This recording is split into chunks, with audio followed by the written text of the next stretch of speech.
You know the vibes. Welcome back to another episode of the Hoop Genius podcast brought to you by NBA 2K25. It is myself, Mooncey, alongside me as always, the three-time NBA champion, Mr. BJ Armstrong. BJ, it's a Friday. How you feeling? Oh, only terrific. Only terrific. Another beautiful day, a beautiful week, and we're getting closer and closer, Mo, to the Mm. playoffs. So I'm excited, but I'm sure you have a lot to say today. I have a few things to say. First of all, I'd like to just let everyone know that this is the real, authentic Mooncey and BJ Armstrong, not a replica, not an AI generation. This is every episode live in the flesh because I've been thinking a lot about AI recently.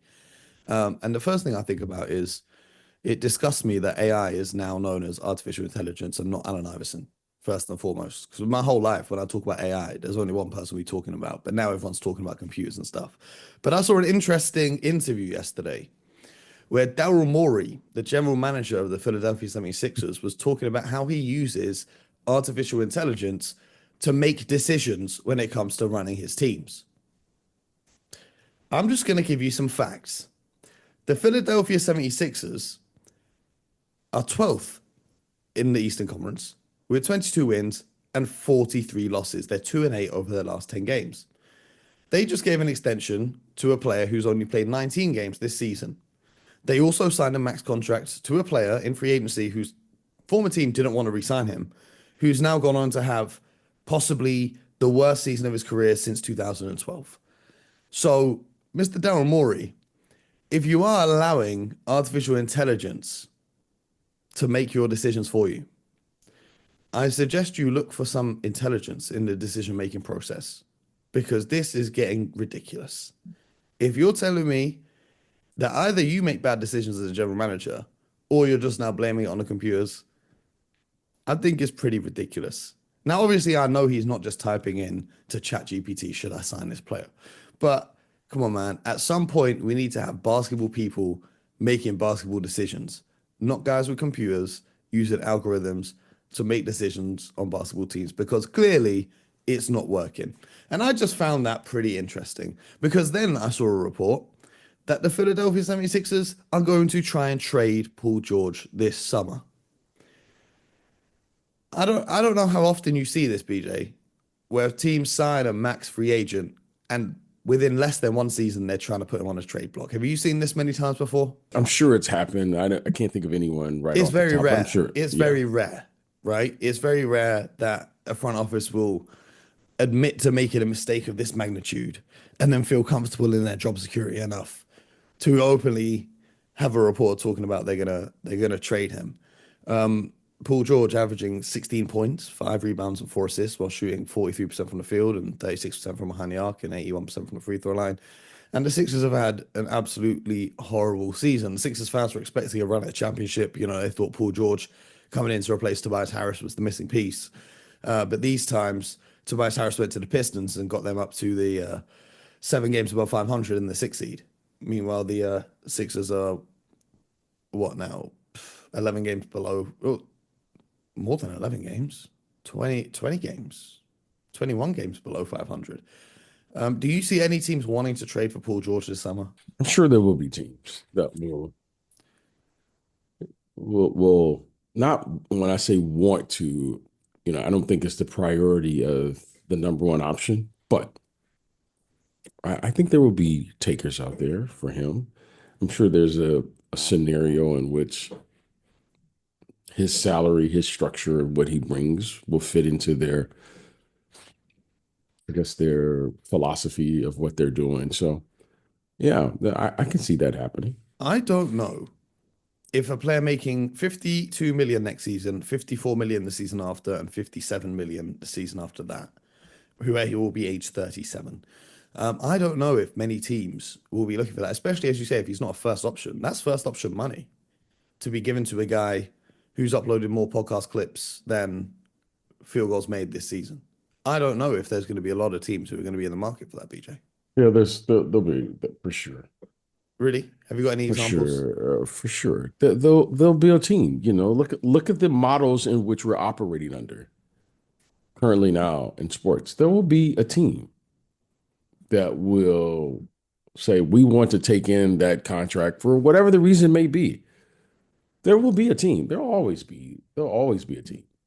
You have a salary cap in which the model was made so that you have an opportunity, at least in theory, to be able to move every contract. Now, the decision comes in on whether or not you want to accept the responsibility of the payment. Mm. But that's all it is. So these are transactions now.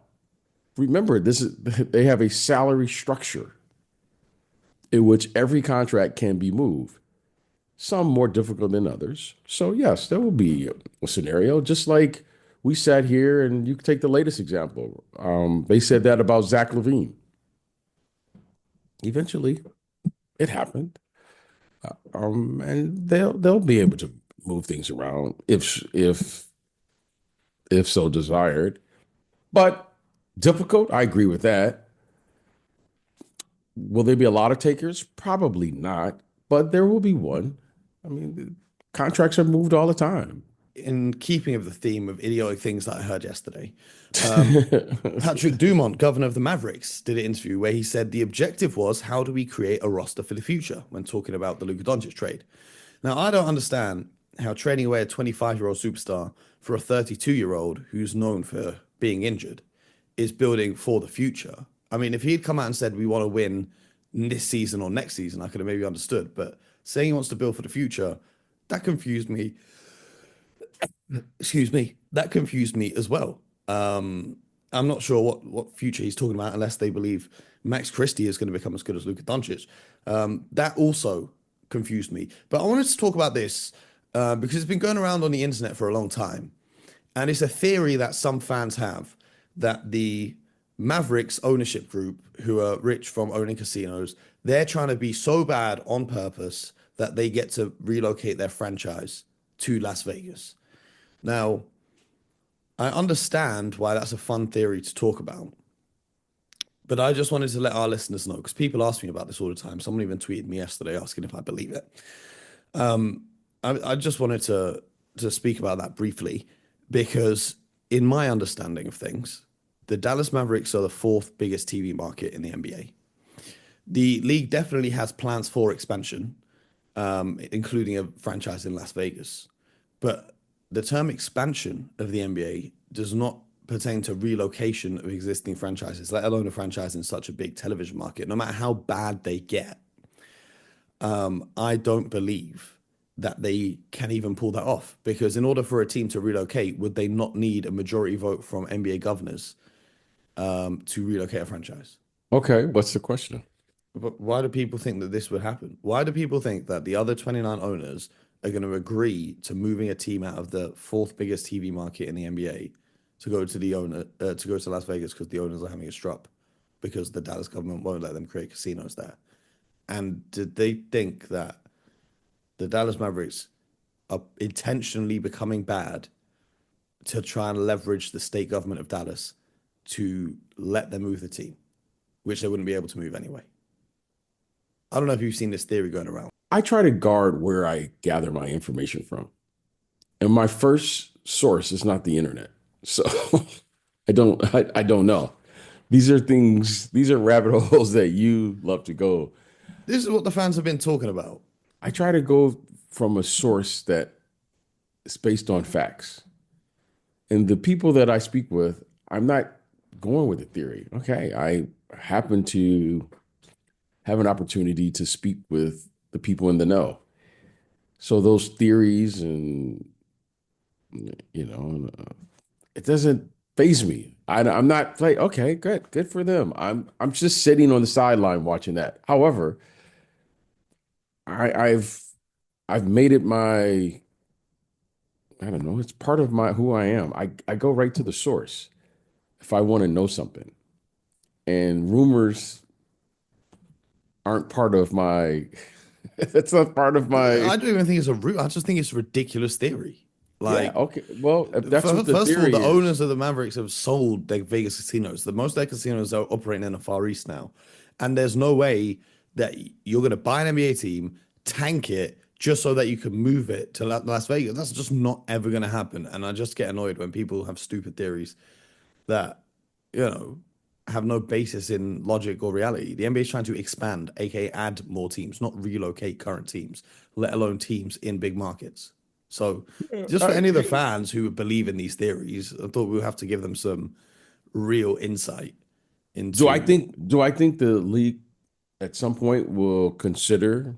I think they've stated that they're going to consider going to Vegas. Yeah. But you have a beautiful market in Dallas, terrific city, great fan base. So why not have a team in Vegas and a team in Dallas? That makes that makes sense to me. But unless there's something else that we're not aware of, which is possible, but that's a great market. It's Hmm. proven. I mean, you have arguably the most valuable franchise in American sports right there, Hmm. the Dallas Cowboys. So yeah, I'm not following that. Yeah. But maybe the fan base knows something we don't know, and that's okay for me not knowing. I don't need to know everything, but what I do understand, if that is the case, surely that is a market that someone would want to enter.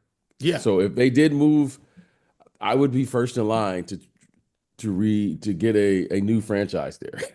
Well, I think LeBron's already trying to be first in line to own the team in Vegas, but I don't know. I don't know how that works. Everyone, these are things that your generation is a little different. I Well, just we kind of have a stay in my question. lane. We have a question from Bleed Green in the Discord server. He says, "Do you consider potential new franchises a good or bad idea for the league? And would any expansion push towards four conferences being considered by the league to encourage less tanking? As for me, a 16/17 franchise conference would just create too many tanks and make the product worse. More conferences seem to improve the business and competition and products in the NFL and NHL." I don't know anything about the NFL and the NHL, but what do you think, BJ? Having more teams, would that make the product worse? Would that make the product better? How would we be looking at it? The further you get away from the core of anything, right? Food, franchising, expansion, you get away from the core of what its original intentions were or is. If you wanted to improve the quality of the play, you should reduce the teams Mm. because there are only so many players that can play the game at that level. Okay.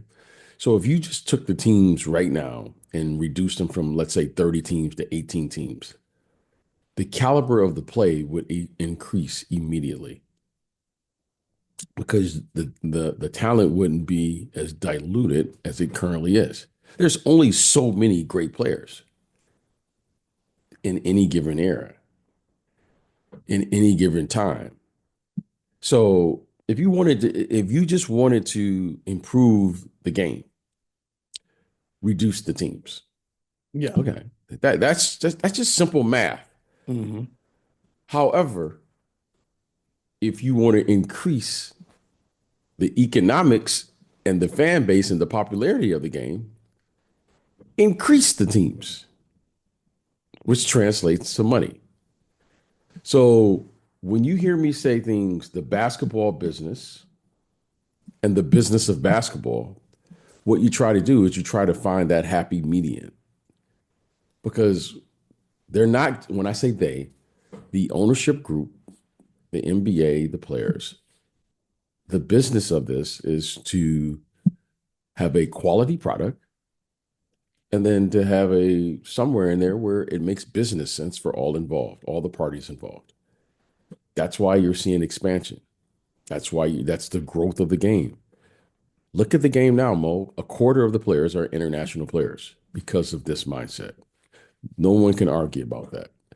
However, what you can say is right now we're kind of in a downswing, right? Of what's going on as far as the viewership.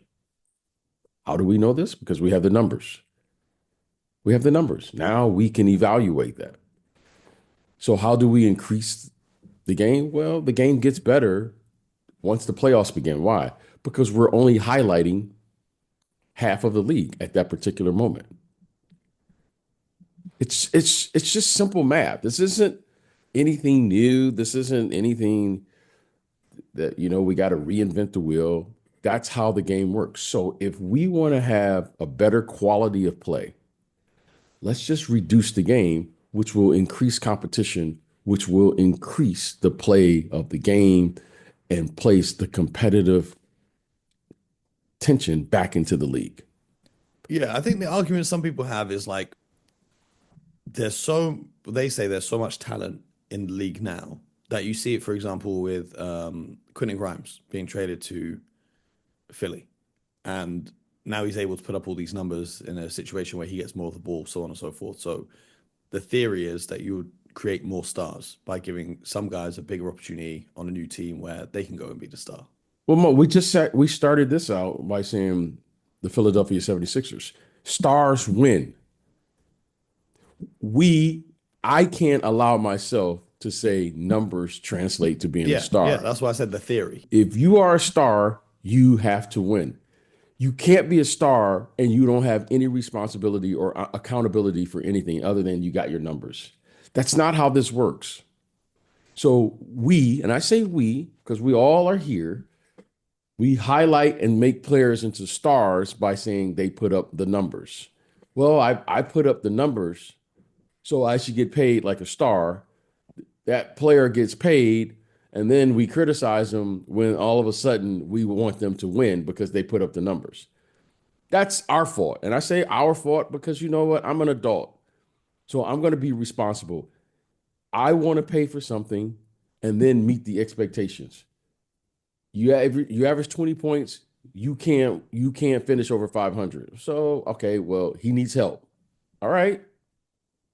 He gets paid, he doesn't perform, and then all of a sudden, well, we got to trade him. You have to, when you accept that responsibility as the one of or the top player that's paid on your team, there comes a responsibility here. That's how this works. Who's willing to accept the responsibility? The money will come. If you win, who's going to argue? If you win, who's going to argue? Nobody. But who wants the responsibility? This is not a debate. This is just what it is. So, okay, Quentin Grimes, I'm just using it as an example, who I happen to think is a really good player. He's putting up numbers. Okay, let's look at the Sixers. Let's look at the Sixers right now. The Sixers are not in the playoffs right now. So are we insinuating now what? What are we saying? Are we just saying numbers? Or are we saying winning? What are we saying? You say what you mean and mean what you say. I value winning. Okay. The Sixers can't win right now. So what are we saying? I'm not saying those are bad players. I'm saying the league is really good. There are a lot of good players. What's our value? What's our why? So you got to take some responsibility here. Yeah. I want to pay everybody. But that comes with the price. Now, what price are you willing to pay? Go ahead. The mic is yours. What do you I want to pay you. I want everybody to get paid. If I could pay everybody the max, I would. But what responsibility are you going to take in this? Hey, I'm not disagreeing. I'm just saying what the fans are saying. Yeah, not what I believe. I'm just sharing with you because I know you don't be seeing what the fans are saying. Yeah. I'm just sharing with you the theory that the fans have. I'm in agreement with what you're saying. Okay. Yeah, I want everybody to get paid. I know that there is so much talent in the NBA that when teams are missing their star players, there are players who fans don't consider stars that are capable of going out and putting up good numbers because there's so much talent. There's so much talent in basketball that even guys who aren't on NBA rosters currently could come into the NBA and put up somewhat decent numbers. There are a lot of good basketball players in this world. But the difference between being able to put up good numbers and being able to carry a team to a win That's what separates the great players from just good basketball players. And I don't think you could have 10 teams, you could have 50 teams. I don't think that changes the amount of guys that can do that. For sure it does. For sure it will. For sure it will change. I'm talking about winning championships, not winning regular season games. The ability to take a team to the promised land in the championship. I don't think having more teams gives you more guys that can do that. Okay, remember, Mo, there are narratives and then there's the truth. No one player can do it alone. That's what No, the no, great of players. course. Yes. There's no one that can do it alone. There's no one that can carry. We say these things, but truthfully, every player that's ever played at the elite level knows that that's not true. But we say it, but it's not true. The greatest players to ever play all know that's not true. No player has ever won alone. No player has ever No, carried. no, no, no. Now, That's not now, what I'm saying. okay, what are you saying? The players that can be the best player on a championship team, we know there's only a small handful of them at any one time in the NBA. When you look through every championship won in NBA history, the vast majority of them, with the exception of maybe the 2004 Detroit Pistons, the vast majority of them have been led by a quote unquote best player in the league at the time, or one of the top 5 players in the league. That is a prerequisite to winning a championship in the NBA. Would you agree with that? You have to have a Tim Duncan, a Kobe Bryant, Shaquille O'Neal, Michael Jordan, Magic Johnson, Larry Bird on your team to compete for a championship. Well, there've been. Oh, I'm a little older than you, so I've seen, the original Bad Boys, for instance. The original Bad Boys. You could argue that they didn't have a top 5 player on their team, but they were certainly the best team in the NBA. It depends Okay. where you rank Isaiah Thomas in that. But Yeah, okay, so we have you two can teams in the argue history of the NBA that is exceptions. okay, hold on. The Washington Wizards. Okay. Well, actually, they were the Washington Bullets. You can go back to the Seattle Supersonics. There are many of teams that you can go back and say and argue that maybe they didn't have a top 5 player. Okay. You can go back and these, there's, the Chauncey Billups team. Yeah, that's the one I mentioned. Yeah, you can argue that. Okay. There are many of examples throughout the history. Okay. However, the main thing that we have to understand is that one, in professional sports, you must have superior, you must have superior leadership at key positions. The one thing that is necessary, there's been a lot of teams that have had phenomenal players and they haven't won. So you can argue both ways on both sides of this. You must have superior leadership. You know, the you could argue that the Miami Heat, who took Jokic and them, and they met them in the finals. There are a lot of teams that make it. So there are examples of we know that a team is stronger than any individual player. We know that. We see that. We get that. But it, you know, at any given moment, you know, would you say if you I don't know, I can't remember exactly who's in there, and he's a Hall of Fame player, first ballot, Dirk Nowitzki. When Dirk Nowitzki didn't win it, would you say in that era, could you not argue that maybe he's a top 10 player, but maybe not a top 5 player? Maybe. By all accounts, maybe. Yeah, he finished 6th in MVP voting that season. That's what I'm saying. This is the narratives that people say and the irresponsibility of the words in which we utilize. People say things all the time and they're not true. And okay. However, the one thing that I respect is that these are really good teams and they have superior leadership from two of the four positions because I think you have to have the players, the coaches, the the owners, and the executives. You have to have superior leadership. That's how this works. So when you get into who's the best player, and that's the easiest thing. That's like easy. Well, they have the best player, they should win. That's not true. That's why it's important for the best player to understand you're only the best player if you can incorporate the talent to become the best team. So there has to be a responsibility here. So the Jokic is probably the most impactful player currently in the NBA. But you know what's phenomenal? What's even better than that is the way he incorporates his talent to allow them to be one of the best teams in the NBA. Because he could easily go out there and score 35 and say, hey, I need help. And no one would say a word. Shea is another example. Okay.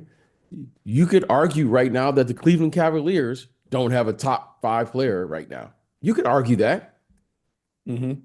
Okay. So we see this time and time again. We've seen it happen. The Cleveland Cavaliers could win, and we could have one right now in real time.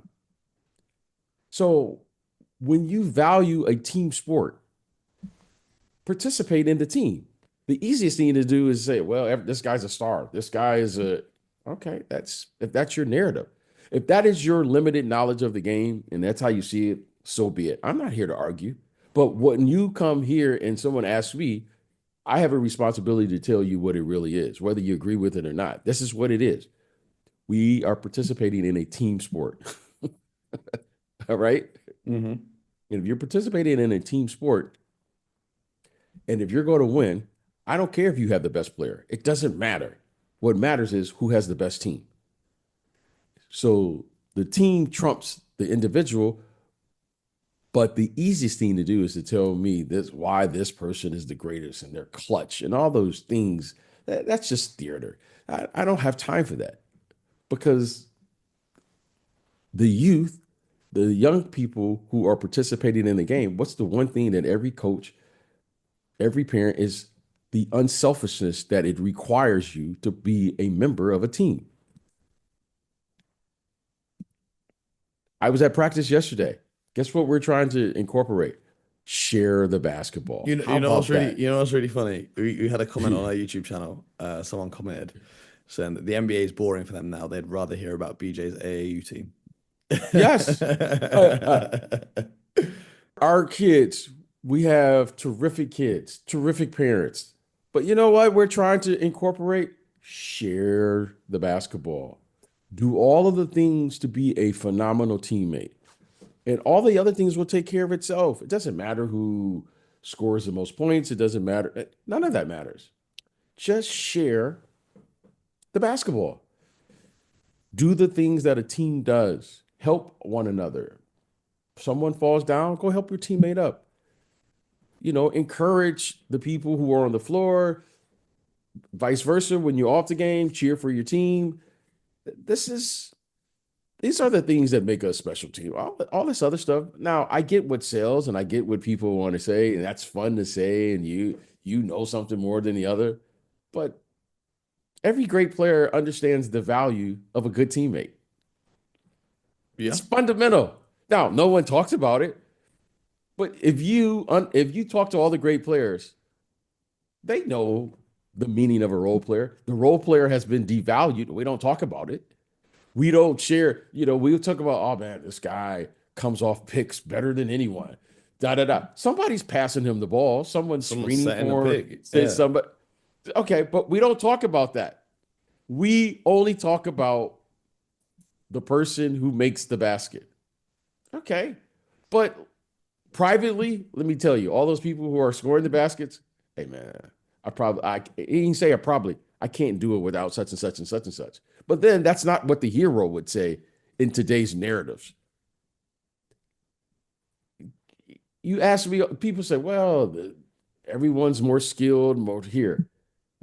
Okay, Mo, I could argue that, I tell you this all the time in private. if I'm playing on a team where I got guys averaging 30 points a game, why am I in the gym in the summer practicing my 3-point shot?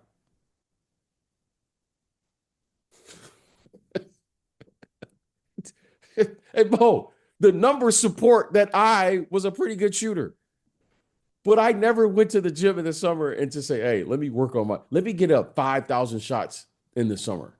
For what? I got a guy who's averaging 30 points on 55% shooting. Let me figure out another way to contribute. And if he needs me to shoot a game or two, all right, I'll be ready. But there are other things that we're going to need to do to win the game because I think he's got that shooting thing covered. So if you are participating in a team sport, play your position, play your role. I wish sometimes we could just highlight the role players, like Al Horford the other night. That was a masterclass on the value of a role player. That's a masterclass. If he could be in the Hall of Fame just being a role player, but why don't we talk about that? Here's a guy in his late 30s. He's figured out how to contribute to a game, and he's not the first, second, or third option on the team. You could argue he's not even the fourth option.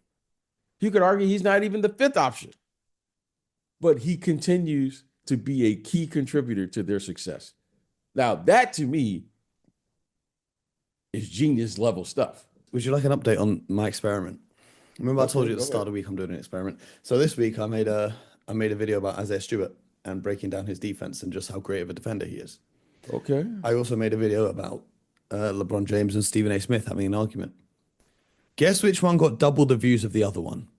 I have no idea. I mean, I don't. You know the answer. No one wanted to hear about how good of a defender Isaiah Stewart is, but everyone wanted to hear about LeBron James and Stephen A. Smith having an argument next to the court. Yeah. I mean, listen, controversy sells. The platforms in which they operate under, yada yada yada yada yada. Okay, but what value does that bring the game? Exactly.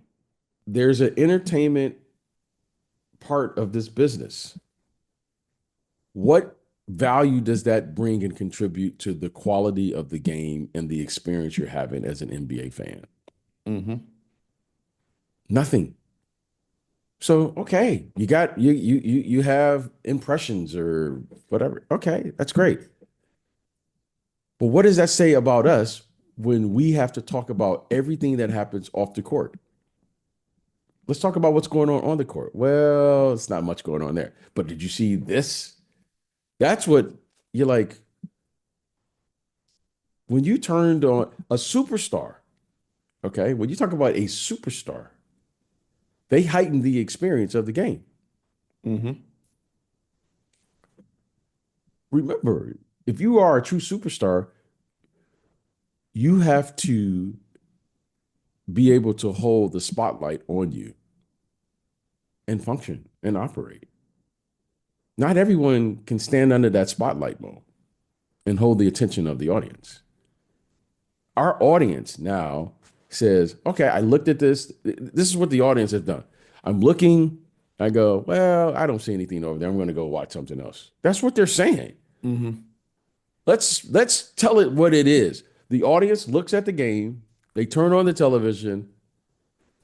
All-Star Weekend, they looked and they said, well, there's nothing over there I want. And they turned the channel. I'm trying to see Kevin Hart. And they moved on.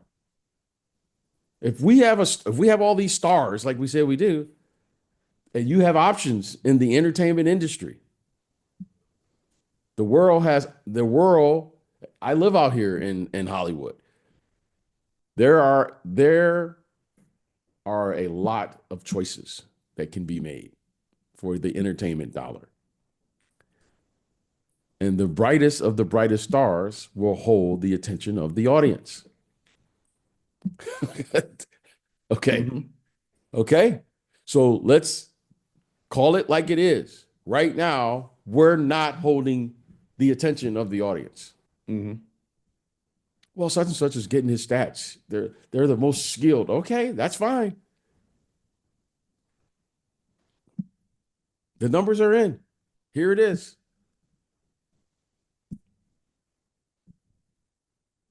There's the competition.